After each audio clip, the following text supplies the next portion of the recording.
I also want to thank you all. I know that this is not something that has been easy for all of us because of our schedules and our busyness and all. This is just another thing that we have all had to do. So I, in particular, appreciate everyone taking time out of your schedules to make it a point to come to these meetings, to participate in the work group meetings, to engage offline with each other and with the co-chairs. So I want to thank you for making my task a little bit easier and for helping move this conversation forward.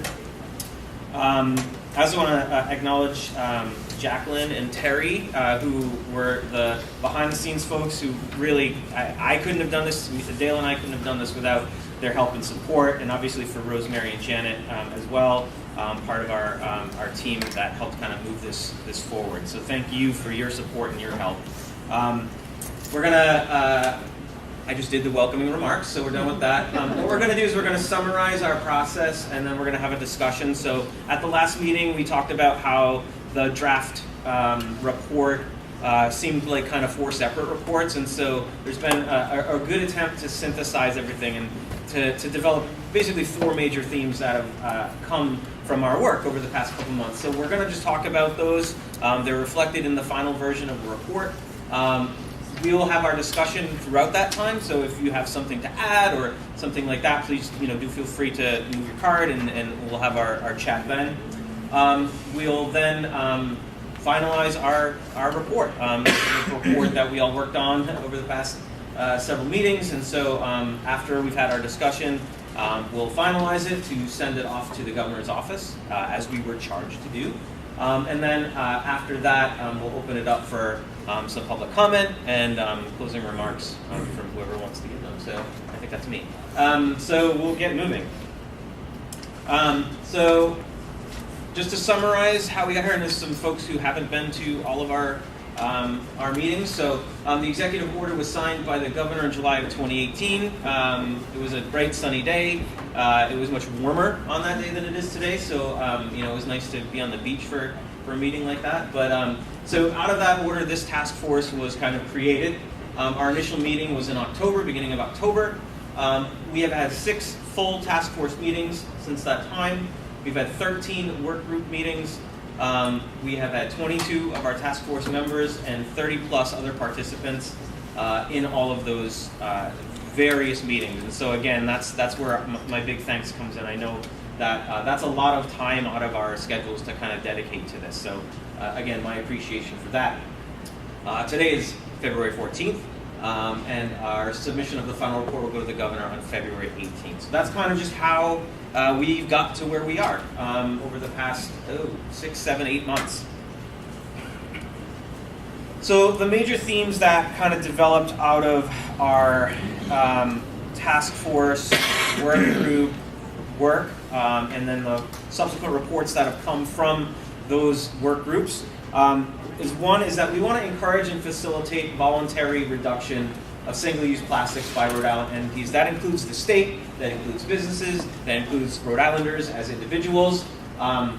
This effort will include establishing best practices, so that's behaviors, alternatives, create a recognition program for entities that reduce the use of single-use plastics, and pilot programs within state government and in the business community to eliminate single-use plastic. So that was kind of one of the big major themes, is that we kind of all, regardless of the sector or even as individual Rhode Islanders, need to be thinking innovatively about ways to kind of move past our single-use plastic consumption habit, whatever you want to call it.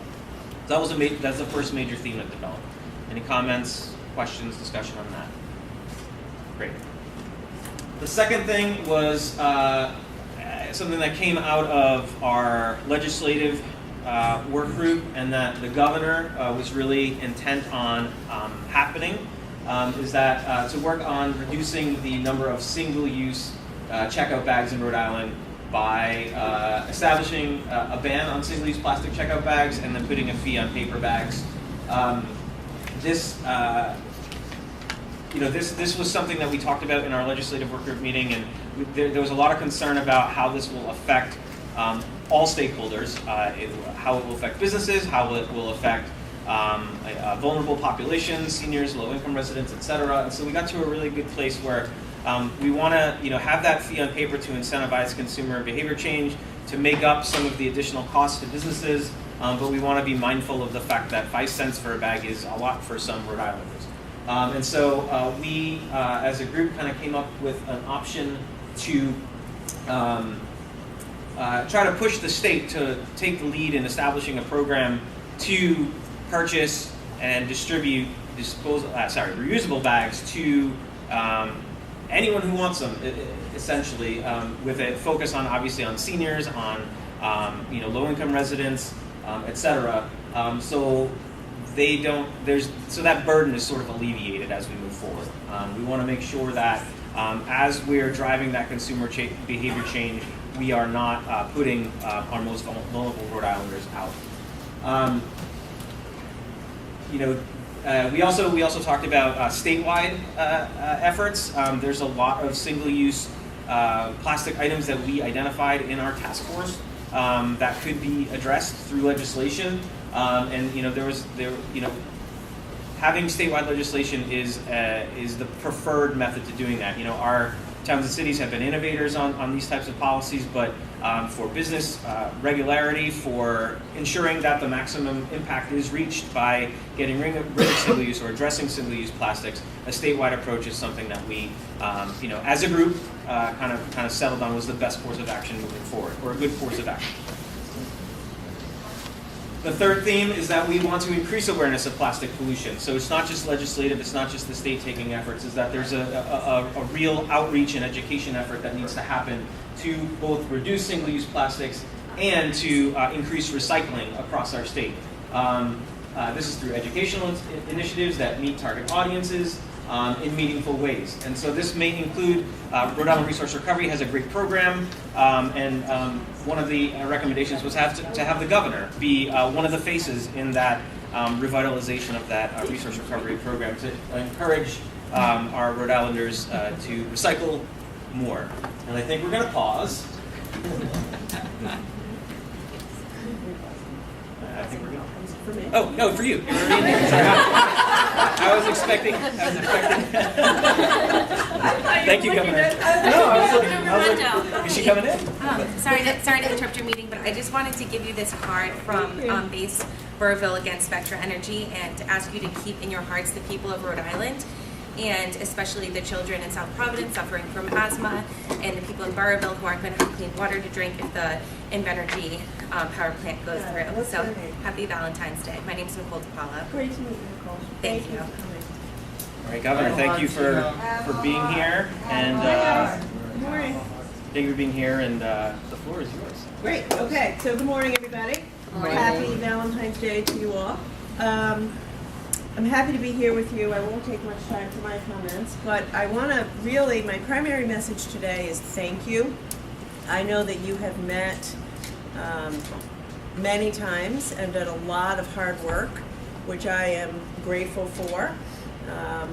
Even driving from Westerly to Providence, which in and of itself is a major commitment.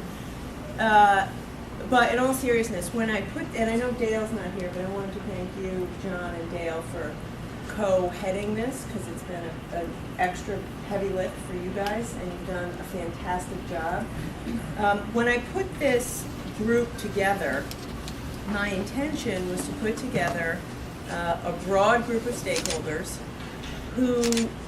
all of whom had to have buy-in if we were going to make a dent in this problem. And I purposefully put together a group of people that I thought might not always agree. And there might be a bit of healthy tension around the table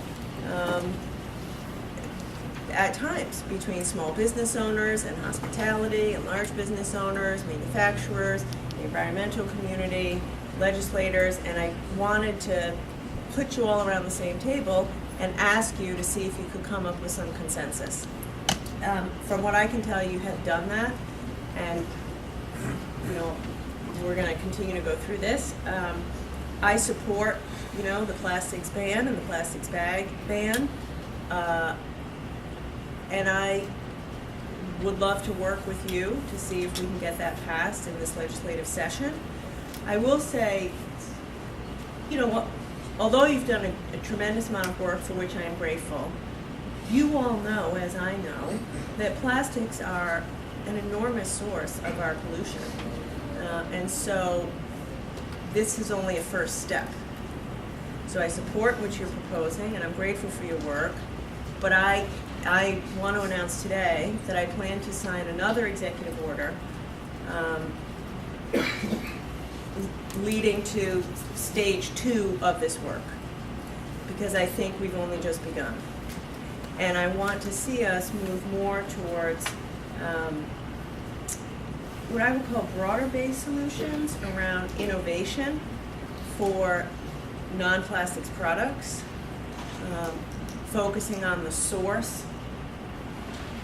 And that's hard, and it is harder. So moving towards, you know, big consumers and manufacturers of plastics and trying to drive real change in the industry. And that's going to be kind of phase 2 of the work that you do. But I do want to say I'm very pleased with the work you've done. You've done a lot in a short period of time. And for that, I'm grateful, and I hope we get this bill passed. But I don't know the timeline of when I'll set up the second task force, but it's soon, because you have momentum right now, and I want to keep the momentum going. And as the ocean state, when you look at the statistics that talk about, you know, 70–80% of ocean pollution is from plastics, it's stunning. And so it's clear that we have to do more. So with that, I guess I'll turn it back over to you, but I just wanted to come here for your final meeting to tell you, actually, it's not your final meeting, because I'm going to be hoping to rope you in for more work over a longer period of time to build on this and take it to the next level. Thank you, Governor. So we're gonna, you'll have an opportunity, obviously, to read our entire report and recommendations. But what we want to do now is just pause. And each of the working group co-chairs are just going to give you a 2-minute, very brief synopsis of our process and kind of where we've landed. So we want to start with education, Dave. Sure. Dave McLaughlin with Clean Ocean Access. I want to first by thanking the governor for signing the Clean Seas Pledge in May and this executive order a couple months later. And really extend extreme praise and gratitude to all the members of the education sub-team. We met 4 times, and we had a great host at the Rhode Island Resource Recovery Facility, so that was fantastic. A couple of the things that we thought about is in the litter control permit messaging, let's try to add some business-friendly languaging about plastics and litter control and also about recycling. I think we all recycle at home, and that's something we could share with the businesses through that messaging. But messaging is a really important part of this, and so one of the ideas we had was to start a K-12 video contest. So we can go to the schools, we can share some ideas, we can tell our stories, we can talk about life before plastic, and try to let them use their imagination to create videos to educate, inspire, and empower everyone in the state to try to become more responsible. No new power plant, no LNG and PVD. People are being impacted by these projects. People's lives are on the line. And a bonus of that is the Green Love Foundation has put forth the ability to provide a water filler station for the school that actually wins the video contest. So that would be fantastic. But really to bridge the generations, we also thought that bringing a Woods the Owl campaign to the entire state to really bring that multi-generational focus.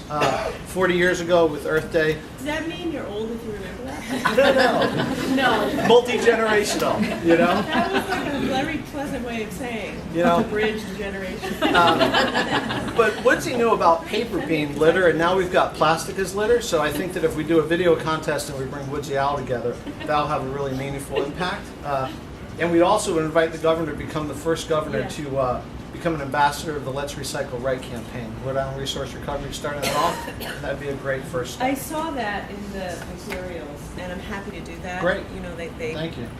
put in my materials what would be required for me to do that, and I think it's a great idea. Awesome. And on behalf of myself, and I'm sure most people, we'd all love to serve on the next stage of this task force, so thank you. Thank you. That's a good point what you said about business-friendly messaging. It's probably time to do the refresh on recycling, like the marketing-wise. Right. And that's the campaign that Resource Recovery has starting up. So I'm saying I think it's good. Yeah. It's good. I like it. Great. Thank you. You're welcome. Thank you. Next up, our innovation work group. Thanks very much.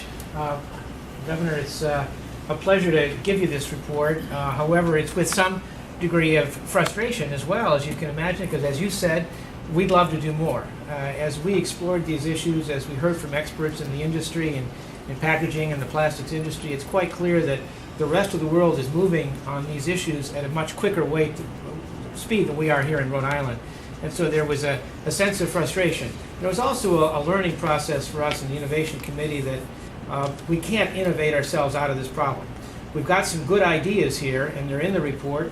The one that you've heard about before is the effort to really take a look at macroplastic, fiberglass, whether it's in boats or shower stalls or whatever, get them out of the landfill and turn them into something as a powerful component of the new economy, transferring that waste material into virgin cement.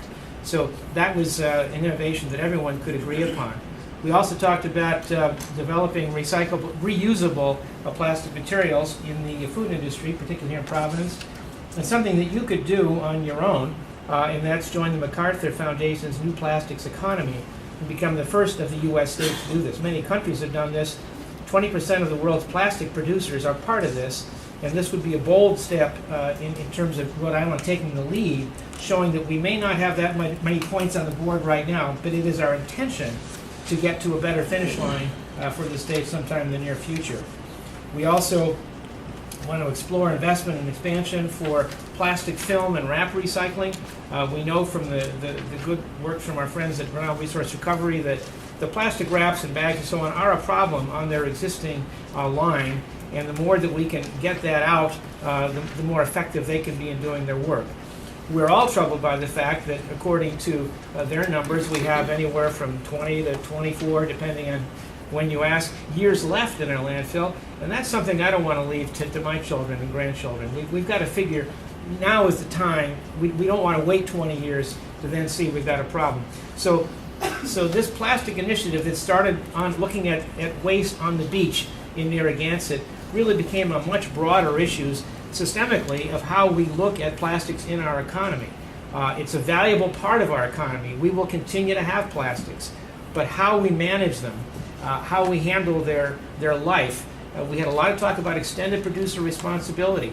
The 3 West Coast states and New Jersey on the East Coast are joining together in statewide initiatives to address this complicated issue. That's an innovation that's a legal and corporate innovation, saying to the manufacturers, you've got to figure out an end use for this product, which is just the packaging for the liquid or the solid that you're selling. So there are many exciting new initiatives that can be explored to instead of being in the, I'd say we're in the back of the pack right now. We need to move to the front of the pack, and the innovation that most struck us as appealing was bringing all this together, a full court press, if you will. Look at technical innovations, look at a suite of legislative remedies. We didn't have time to do that in our short period of time, but you're beginning a 4-year term. This is a great time to be looking at a long-term solution. So we're excited about the possibility of this step towards the bag ban as a down payment towards what we need to be doing for the state in the future. Good. That's a good way to say it. Again, that's why I said I'm grateful for what you've done, but it's like step 1 in, at least in my case, 4 more years of continuing to do this. Who are the states on the West Coast that are in this multi-state coalition? Washington, California, Oregon. Yeah. It's all. And New Jersey has joined them as well. And this issue of extended producer responsibility is on that cutting edge internationally of how we handle the plastic problem long term. We've done this to a certain extent in Rhode Island, as you know, with mattresses, with car batteries and things like that. If you make a product that's hard to get rid of, you've got to somehow figure this out in advance and help in the solution for getting rid of that waste. And we're talking about introducing that to manufacturers of many other products as well. Excellent.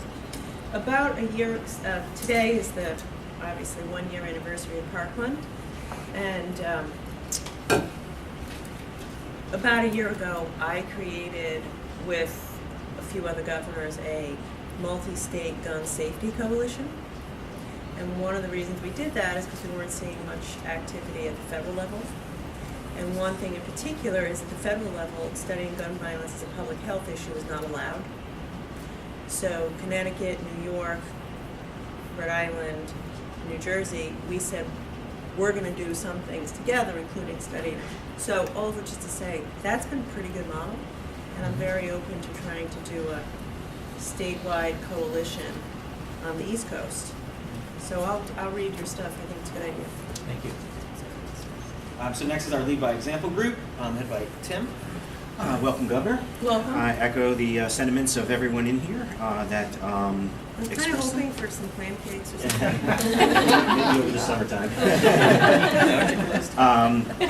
In the Lead by Example group, what we wanted to do was we wanted to find out what people were already doing in our state to encourage the reduction of single-use plastics. So we put out an online survey to find out what that was, and we found out that many people had already tried to do something, specifically reducing usage of straws in plastic bottles.